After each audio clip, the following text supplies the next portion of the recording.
Hola, buenas tardes. Aquí estamos reunidos en este encuentro acerca de las crisis. Este encuentro que está promocionado como el valor de las crisis, o por algún lugar puse bendita crisis que me hiciste crecer, que me enseñaste, que me hiciste cambiar. Eh, ¿Qué querrá decir crisis? ¿Verdad? Es una palabra que tiene muy mala prensa, aunque algunos dicen que crisis significa también oportunidad. Sí, exactamente, crisis significa oportunidad, pero,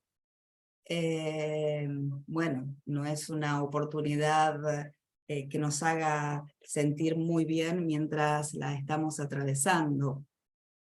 Y cuando estamos atravesando las crisis, y alguien nos dice, ay, sí, pero todo lo que vas a aprender con esto, y la estamos pasando tan horrible que cuando alguien dice, ay, sí, esto es un aprendizaje, decimos, déjame hinchar, ¿qué aprendizaje? Yo quiero estar como estaba antes, porque en realidad la crisis es una perturbación de algo que ya establecido y que desencadena un montón de situaciones inéditas para los cuales generalmente no estamos preparados, por eso se llaman crisis.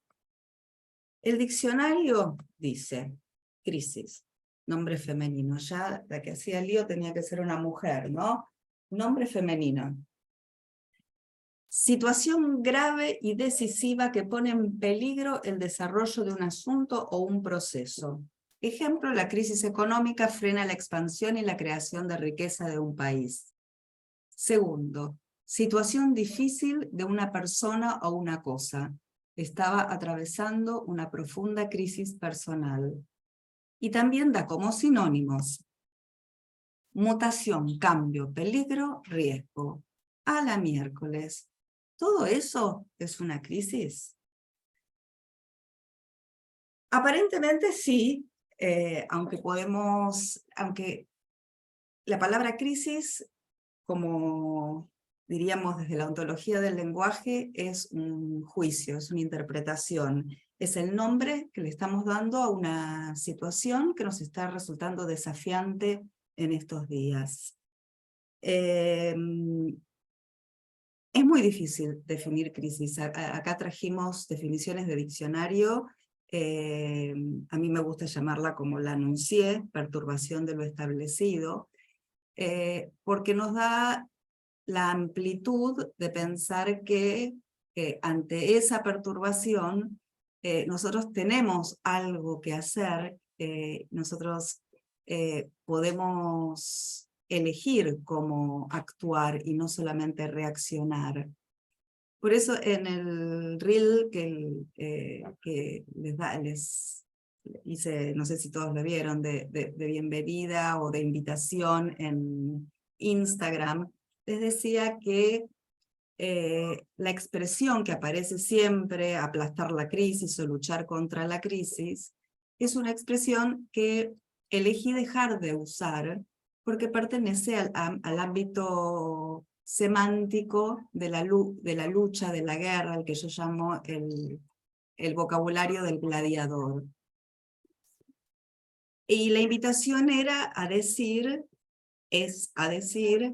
abrazar las crisis. Y uno dice, abrazar las crisis, déjate hinchar. ¿Cómo voy a abrazar una situación difícil, algo que me está poniendo tan mal?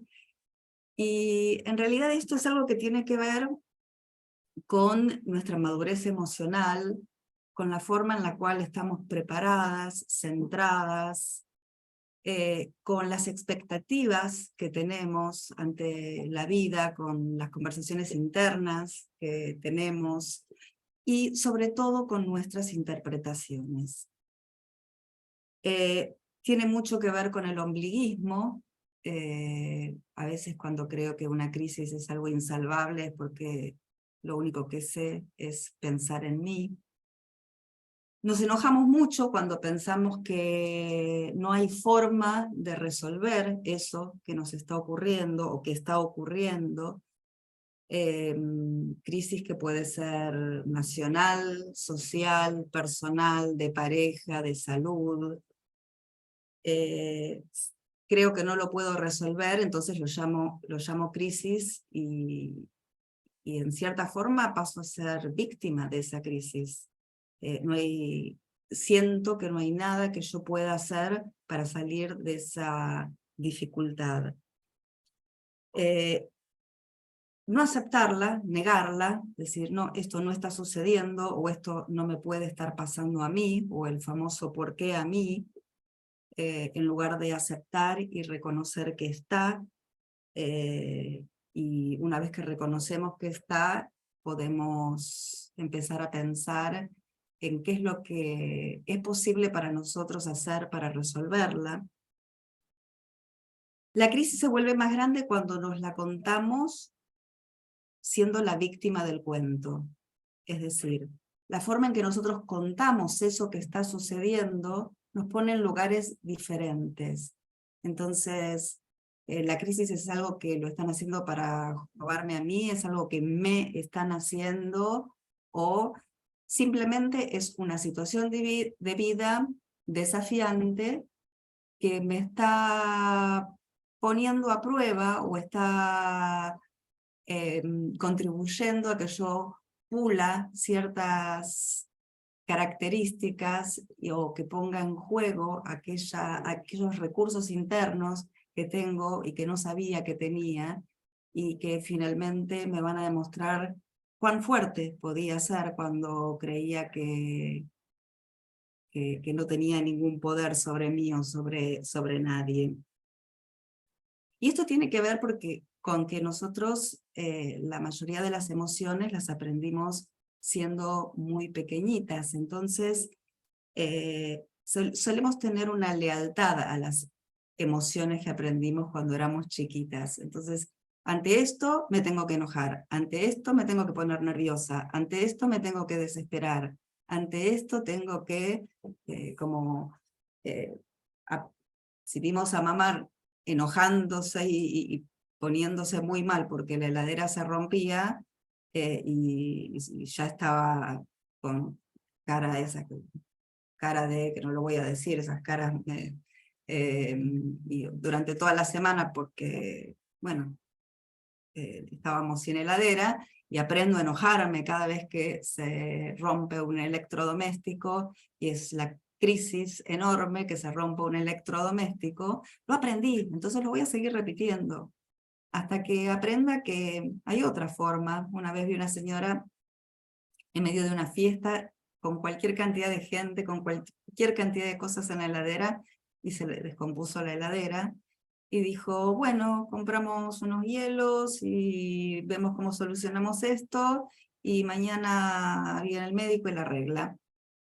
Oh, qué forma diferente de plantarse ante eso que estaba sucediendo.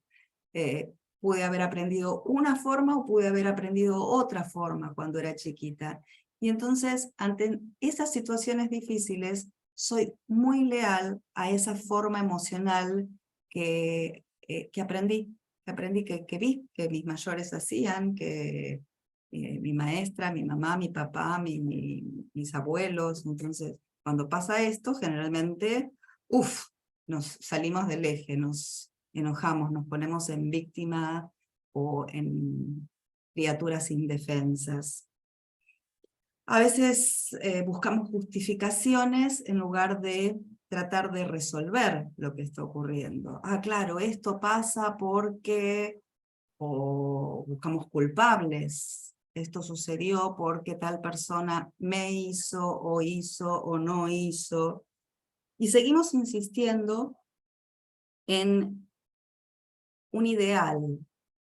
Nos decimos cómo deben o cómo deberían ser las cosas, en lugar de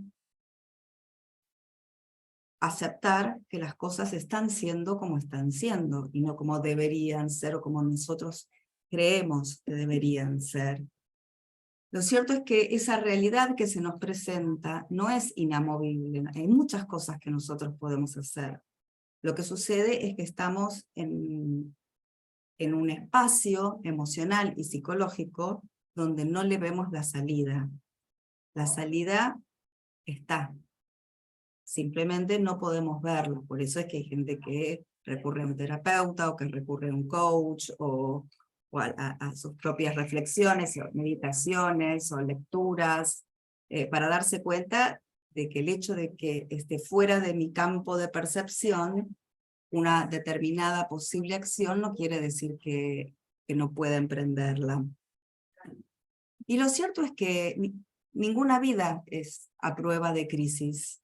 Y como dice Clarisa Pinkola Estés, y yo la cito siempre en esta frase, todos pertenecemos de una u otra forma al clan de la herida. Que levante la mano aquel que no tenga ninguna herida de ningún tipo.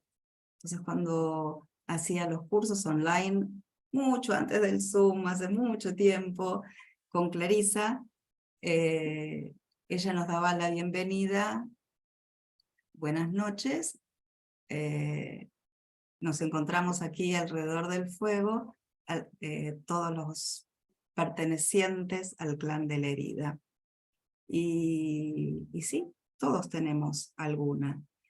El tema es que depende de qué tipo de herida sea, depende de cómo nos encuentra centradas, cómo nos encuentra anímicamente, cómo nos encuentra de salud, cómo podemos tener habilidad para responder ante eso que está sucediendo. Y hablé hace un ratito de la madurez emocional y quiero definir inmadurez emocional en este caso. Yo sé qué hacer, pero una parte mía me lo impide, o yo sé que tengo que dejar de hacer y no puedo. Entonces empezamos a darnos cuenta que no pasa tanto por la situación, por lo que está ocurriendo, sino pasa por nuestro eje, nuestro centro, la forma en la cual lo estamos tomando, las conversaciones internas que estamos teniendo, la forma en que sabemos, por ejemplo, pedir u ofrecer ayuda, la forma en la cual creamos comunidad. No es lo mismo atravesar una crisis estando solo que pudiendo conversar con alguien o con un grupo de personas que sea un grupo de sostén. Y recordemos, lo voy a repetir, la crisis es una interpretación. Igual que decir que crisis es oportunidad, también es una interpretación. Ninguna de las dos es cierta, es la forma en que aprendimos a pensarla. Y quisiera contarles un cuento de este rey súper poderoso que tenía 3 halcones hermosos, que llegó la edad en la que se los regalaron siendo muy pequeñitos, y llegó la edad en la que tenían que volar. No sé exactamente cuántos días pasan hasta que un halcón puede volar. 2 de ellos volaban maravillosamente, y el tercero no. Y consultaron a un montón de sabios, un montón de especialistas, y nadie sabía qué hacer para que ese halcón volara. Hasta que alguien le dijo al rey que había una persona que podía ayudarlo. Y esa persona le dijo, por supuesto, en un ratito va a estar volando. ¿Saben qué es lo que hizo este señor? Agarró un serrucho y cortó la rama donde estaba el halcón. Cuando la rama se cayó, el halcón salió volando. Entonces muchas veces eso es una crisis. Que se caiga la rama para demostrarnos que tenemos alas y que sabemos volar. Nos saca del no puedo, del no sé, nos invita a buscar un tono corporal, un tono muscular que sea adecuado para las acciones que tenemos que emprender, porque muchas veces decimos, ay, sí, voy a estar súper relajada y creo que el modo para transitar esto es estando relajada. Y no, a lo mejor el tono para transitar eso es estar bien tensa, poder pegar unos 4 gritos, ponerle un límite a alguien, decir no, decir basta, o salir corriendo. Y no existe un solo estado en el cual podemos estar que sirva para todo. Hace unos años un jugador de golf me vino a consultar porque no le estaba saliendo y suponía que era algo más mental que de técnica, y a él le habían dicho que tenía que aprender a relajarse. Entonces hacía yoga nidra, que es el yoga del sueño profundo, la relajación, y buscaba ese estado para jugar al golf. Y ese no es el tono muscular adecuado para jugar al golf. El relax en el golf es un tono completamente diferente al relax de un yoga nidra, donde uno está tirado en el piso sin moverse, sin hacer nada, dejándose sostener por la tierra. Entonces, ¿cuál es el tono? ¿Y cómo podemos autorregularnos para atravesar esas situaciones? Y estar tensas cuando es necesario estar tensas, y estar medianas cuando podemos estar medianas, o relajadas, o muy relajadas. Lo importante es estar centradas, estar abiertas, estar disponibles y sobre todo darle la bienvenida, abrazar esa situación que tenemos, que estamos viviendo, que no la podemos impedir porque ya está sucediendo o ya sucedió, porque ya pasamos nuestro umbral de frustración y no podemos más. Entonces es necesario que nos demos cuenta de que hay algo que podemos hacer para salir de ahí, porque las crisis pueden estimular nuestra creatividad, nuestras ideas, despertar nuestros recursos y mostrarnos que podíamos mucho más que lo que creíamos. Entonces les voy a hacer unas preguntas a quienes están acá para que vayan pensando, y a quienes vean el video después para que lo piensen. Les voy a dar un ratitito para pensar, para tomar nota. Y la primera pregunta es, ¿qué es lo que más te gusta de tu vida y de vos misma? ¿Mm? Hablo en femenino porque aquí hay mujeres, aunque esto lo van a ver algunos hombres también. ¿Qué es algo que te ocurrió que hayas llamado crisis? ¿Y cómo serías hoy si eso no hubiera ocurrido? ¿De qué formas eso, que aunque haya sido terrible, te enseñó? ¿Cómo serías diferente hoy si eso no hubiera ocurrido? Porque todas las crisis son oportunidades para realizar un cambio. Entonces es necesario depurar el pasado para elegir quién quiero ser a partir de ahora. Cuando es una crisis con una persona, ¿cuál es la información que esa persona está trayendo acerca de mí, de lo que me convendría transformar? Aprender a desaprendernos, a alquimizar el dolor.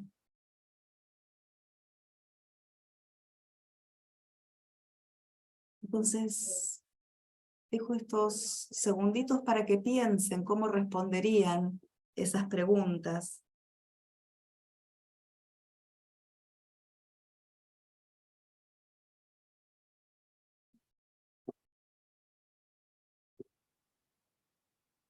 Es la oportunidad de decidir qué queremos a partir de ahora. Una de mis mejores amigas que tuvo cáncer y estuvo aislada por la radiación, el tratamiento que tenía que hacer, y no podía estar en contacto con otra gente y vivió separadita en su casa, le pasaban la comida y ella interpretó que esos días de aislamiento eran su gran retiro espiritual. Y cuando salió de ahí, tomó decisiones importantísimas. Dijo, bueno, en realidad se curó. Dijo, ¿y si no me curaba? ¿Y si me quedaba poco tiempo?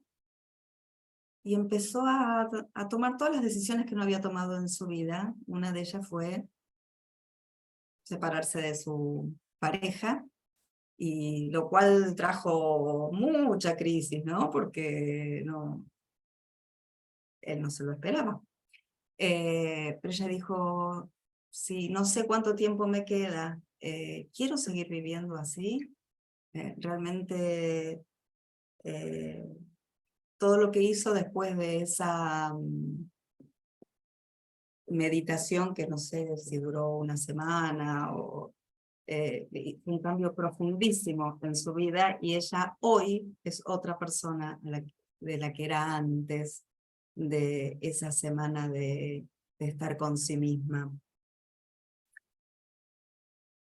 Entonces, creo que más o menos si tomaron nota de las respuestas ya deben estar, aunque no completas.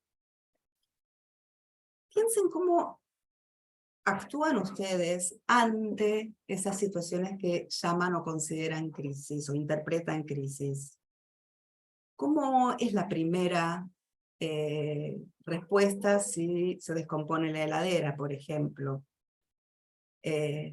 ¿Reaccionás? ¿Empezás a comparar con cosas que pasaron en el pasado?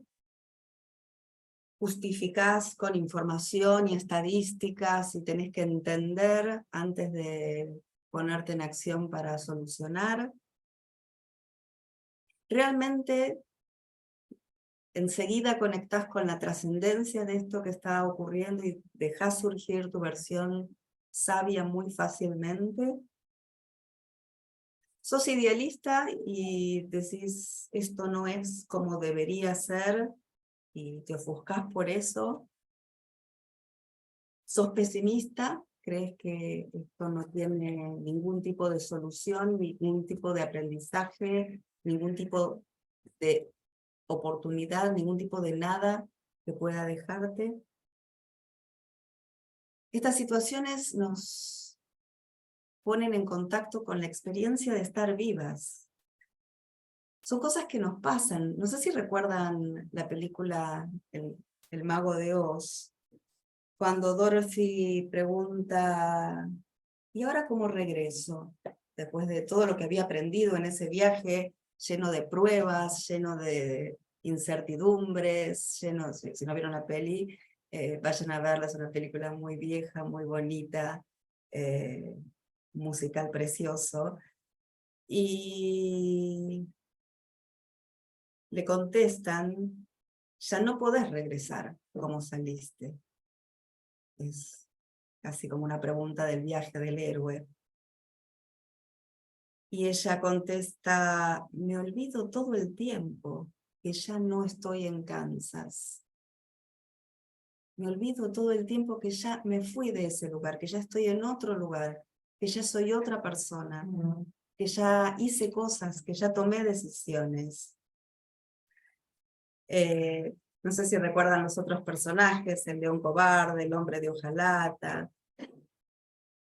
Y no sé si recuerdan al mago, cuando lo encuentran, que en lugar de concederles deseos, les da tareas para desarrollar sus habilidades. Y le dice, nadie lo va a hacer por vos.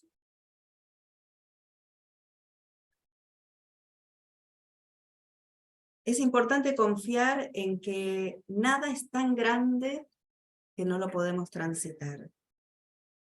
Y que los procesos tienen tiempos.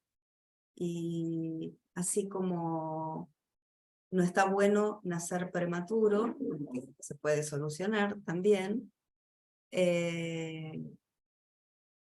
no hay que estar soplando la pupita para que la mariposa salga más rápido, porque quiero que que la metamorfosis sea más rápida, porque, como cuenta Anthony de Melo en uno de sus cuentos, este señor que quería apurar a la mariposita, sopló, sopló, le secó las alas, y cuando salió, salió toda deformada, porque no le dejó los tiempos necesarios para adaptarse, para transformarse, para pensarse, para rediseñarse, para diseñarse.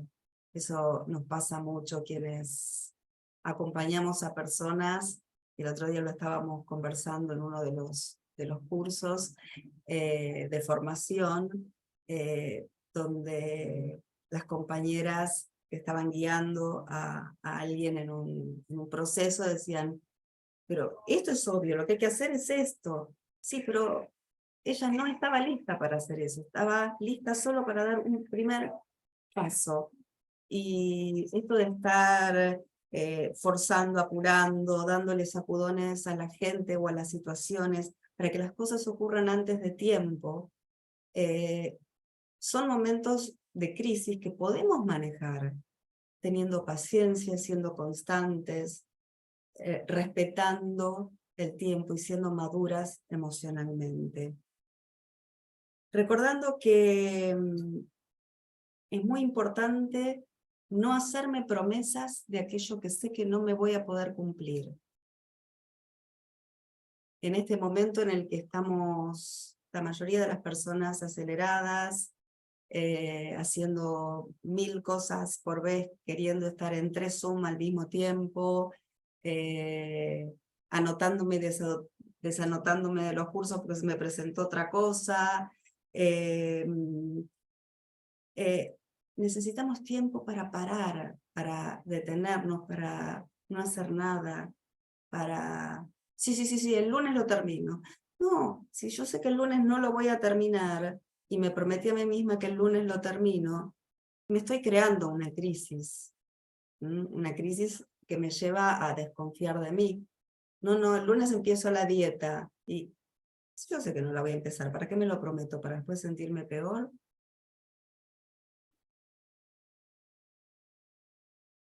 Recuérdense que lo que no suma, priva. Entonces, la idea es estar presentes, estar alertas, recordar que todo lo que ocurre, ocurre porque estamos dentro nuestro, porque estamos vivas, y que somos nosotras las que vamos a salir fortalecidas si maduramos, si nos preparamos, si recordamos que la diferencia, que hace la diferencia, es el estado en el cual nosotras estamos. ¿Y qué es ese estado? El estado es algo que nos creamos todos los días en esos momentos de descanso, de silencio, de reflexión, de hacer algo que nos guste, no de estar o sobretrabajando o llenando el tiempo en las redes, cuando es algo que nos interesa, obviamente sí, pero podríamos estar haciendo una linda siesta en lugar de estar mirando en Instagram cosas que no nos interesan. Por ejemplo, digo, casos que me comenta la gente que les pasa y que me pasan muchas veces a mí también. Listo, activar eso, listo, acá terminó y me voy a descansar, me voy a tomar un mate, me voy a dejar de esforzarme y desregularme, porque son esas crisis que por falta de paciencia y sobre todo falta de compasión por nosotras mismas, somos nosotras las que la creamos. No es que seamos víctimas siempre de algo que ocurre, algunas veces sí, las crisis vienen de afuera y nosotros lo único que hacemos es adaptarnos. Pero ¿qué pasa con las crisis que creamos nosotras mismas? Siempre es necesario pensar a favor de nuestra vida, qué es lo que nos da salud, qué es lo que nos da tranquilidad, valorizar nuestra existencia ante cualquier situación y desacelerar, dejar de soplar la mariposa. Ustedes saben, bueno, les cuento si no saben, mi hermana cría mariposas que es como una placenta. Cuando se abre y empieza a salir la mariposita, cae algo que es muy parecido al líquido amniótico, y la mariposita sale con las alas mojadas y se pone al sol. Y recién cuando las alitas se le secan y están listas, que lleva un rato, recién ahí pueden volar. Y son procesos que no se pueden apurar, por eso nosotras en esta cultura del apuro es necesario que aprendamos a liberar espacio para descubrir nuestra creatividad, para conectar con el silencio, para poder llegar a esos espacios mentales y creativos y emocionales donde desde el ruido y la ofuscación nunca habíamos podido llegar, donde desde el silencio, el centramiento, el estado inspirado, podemos abrir esas puertas que creíamos que no teníamos llave. Y es necesario tomar decisiones. Voy a seguir viviendo, sufriendo porque tengo una cicatriz, o quiero superarla, elijo superarla. Recordando que muchas de estas cosas que suceden para nosotras, no a nosotras, sino para nosotras, son bendiciones disfrazadas, oportunidades para que salga esa mejor versión, esa versión sabia de nosotras mismas.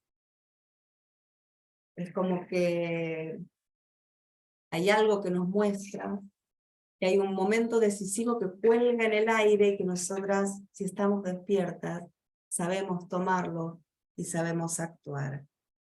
Y la mejor intervención terapéutica es la gratitud. Si yo agradezco lo que me gusta y también agradezco las posibilidades de aprender que no son como me gustan, voy a tener más posibilidad de salir de ahí.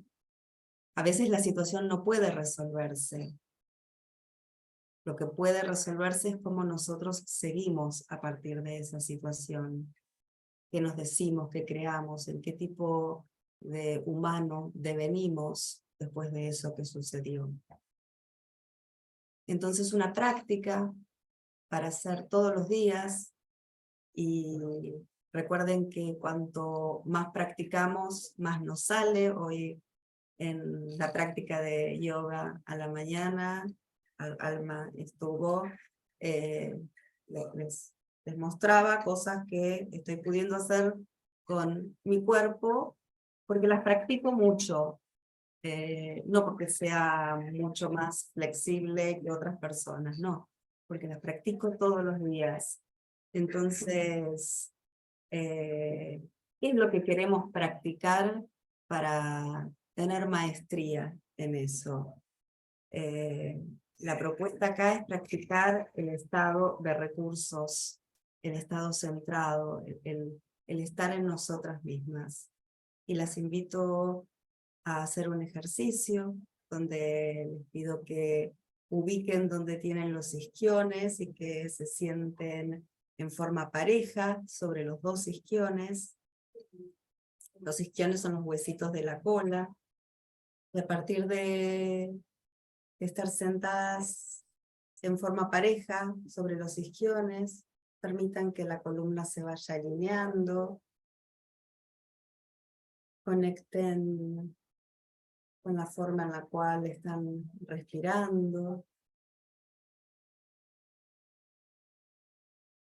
Noten si hay alguna parte del cuerpo que estemos sosteniendo y que no sea necesario sostener, algún bloqueo neuromuscular. Por ejemplo, tener las manos cerradas como garras o los dedos de los pies contraídos. ¿Para qué? No hace falta. O tal vez haya alguna contracción en la zona del pecho, o en los hombros, o en el cuello, o en la mandíbula, o estemos apretando los dientes. ¿Para qué? Si no hace falta. Hablábamos del tono adecuado, y en este momento la invitación es al tono adecuado del centramiento. Sintiendo cómo desde la coronilla nos conectamos con las esferas superiores, y a través de los isquiones en la silla, y los pies bien apoyados en el piso, nos conectamos con Gaia, la Pachamama, la Madre Tierra. Y mientras inhalamos y exhalamos, nosotros somos ese eje vertical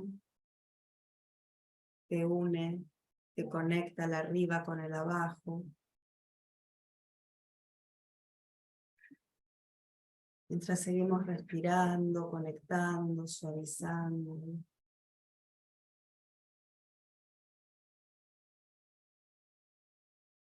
Eligiendo estar centradas, abiertas, disponibles para abrazar cualquier situación desafiante que aparezca, preguntarle qué me viniste a enseñar, qué recursos vas a mostrarme que tengo que hasta ahora desconocía.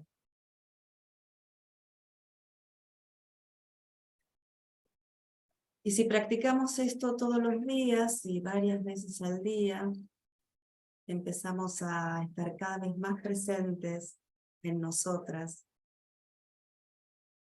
a estar más enraizadas, y no cualquier vientito puede tirarnos, porque acá estamos, acá estoy yo. Acá estoy, sé decidir, tengo el tono muscular adecuado y estoy abierta a cambiar, a alquimizar, a tomar decisiones. Yo voy a cortar la grabación acá y vamos a seguir conversando con quienes están presentes. Esta parte no se graba para respetar la intimidad de quien tenga ganas de contar algo o de preguntar algo, y eso es parte de la intimidad del grupo de quienes asistieron. Hasta la próxima. Recuerden que nos estamos encontrando una vez al mes, así en un encuentro gratuito de aprendizaje entre todos. Gracias.